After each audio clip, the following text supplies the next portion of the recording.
હાલો ખેડૂત મિત્રો, નમસ્કાર. તો ખાસ જણાવી દઉં કે એવા અમારા પરમ મિત્ર રાકેશભાઈ, જો કે અમારે અહીંયાથી નજીક 9 કિલોમીટર સરા ગામ છે, ત્યાંથી અમારા મોટા ભાઈની વાડીએ ગૌકૃપા અમૃતમ બેક્ટેરિયા લેવા માટે આવ્યા છે અને એમને વાપરવાના છે મગફળીની અંદર.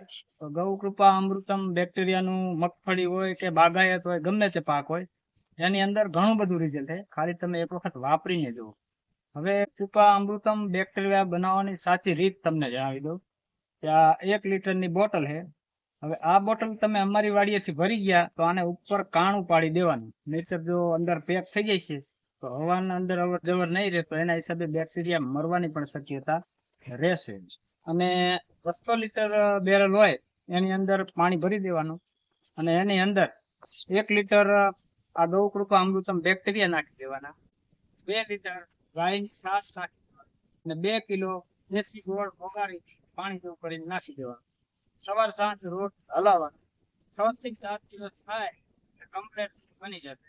પછી તમે પિયતની સાથે પણ આપી શકો અને ઉપર સ્પ્રે પણ કરી શકો. તો રાકેશભાઈ, તમારે આ ગૌકૃપા અમૃતમ બેક્ટેરિયા છે એ શેમાં વાપરવાના? મગફળીમાં ઉપર સ્પ્રે કરવો છે કે પિયત સાથે સ્પ્રે કરવો છે ને પિયત ને મૂકવા, બેયમાં આપવા? તો તમને આનું રિઝલ્ટ 100% મળે. જય જવાન જય કિસાન.